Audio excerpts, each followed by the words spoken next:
This is Jordan. This video is being recorded on the evening of Wednesday, December 20th, 2023.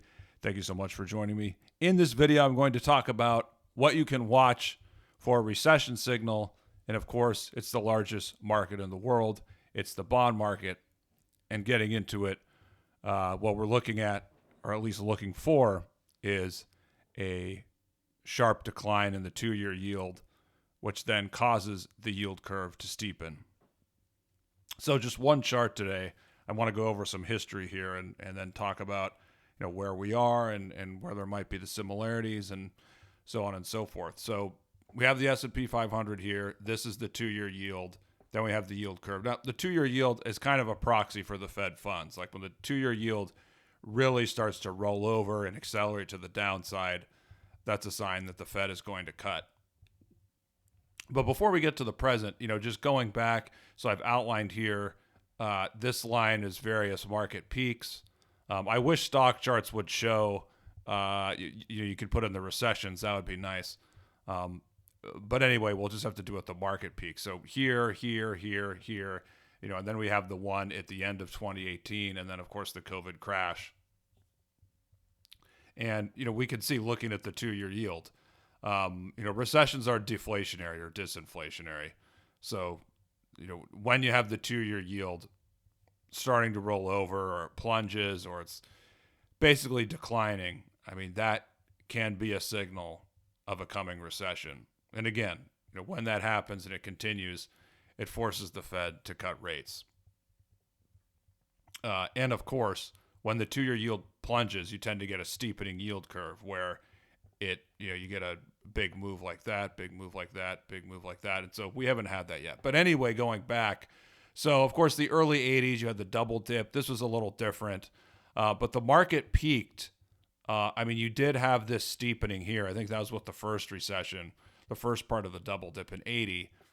And then, the market was even, it even rallied a little bit, and then it peaked after that. But so the market peaked here. The two-year yield kept going up, but if you look here in late 81, the market didn't decline all that much, from here, like when the two-year yield really peaked, and you had this move down, and so that this later peak here was really, that's when the two-year yield peaked, and so you had this sharp move down, and you had a recession, 29% decline in the market. And so it's kind of similar today where we spent a lot of time here, aside from the first steepening, spent a lot of time here. It took a while for it to steepen and go above zero. Now, this is something I want to also mention.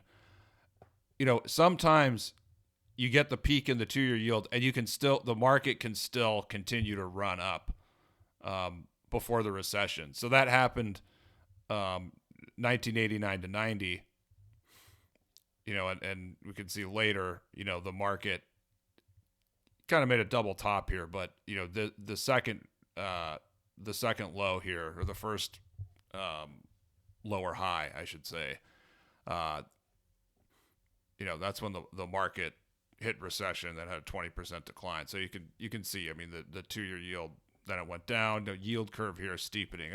Again, every example is not perfect. Of course, you have the 2000s here.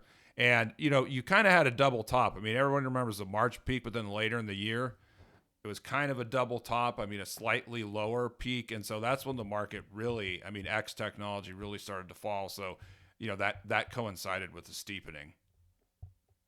And we can see, late 2000, right before, the two-year yield really plunged. Also, this example, the two-year yield peaked in 2006. And so it made a lower high, hadn't really fallen apart yet.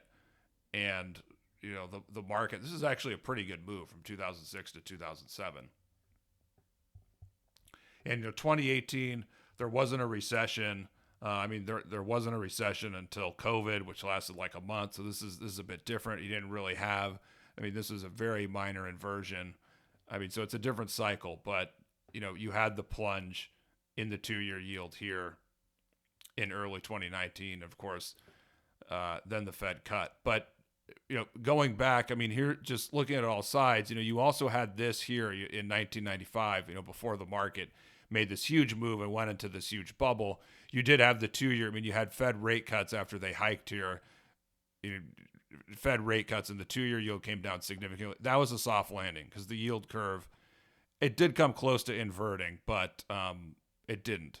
So that was a soft landing. I mean, that's a big difference from then to where we are now. Because I know some people are saying we're gonna, this is mid 90s. We're gonna have another, huge 5 years to go. But I mean, the yield curve is just way too inverted for that. So here we are now, and I mean, the 2-year yield's been kind of toppy, but it hasn't had that accelerated decline yet. I mean, this was a bear steepening where we had the 10-year yield was rising faster than the two-year yield, and so now we're in a more disinflationary or deflationary situation where if that continues, again, the trigger for a recession would be this comes down, you get an accelerated decline here like that, this goes up like that, then the Fed knows, okay, recession, we have to cut. But thinking about what happened here and also here, and how much momentum the stock market could have, if the 2-year yield only, I mean, maybe it only declines a little bit, maybe it has a rally at some point. So, maybe in 3 or 4 months or so, it makes a lower high, and that becomes the more significant peak like you saw here or like you saw here. So that's one possibility. The other thing to mention is that sentiment, everyone really believes that bond yields are going lower. So it is possible that, maybe bond yields move a little bit higher. Like I said, maybe they move a little bit higher, and that could possibly lead to a lower high at some point over the coming months. So we have to be wary about that. Like even if there is kind of a reflationary period for a couple quarters. Whenever that runs its course, then you could see, the sharp decline in bond yields, and then you see the yield curve steepen.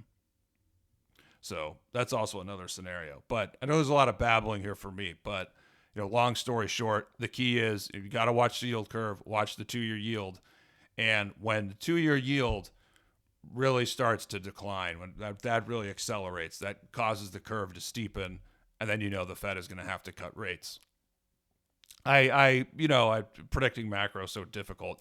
I think that will happen at some point in 2024, but it doesn't look imminent to me.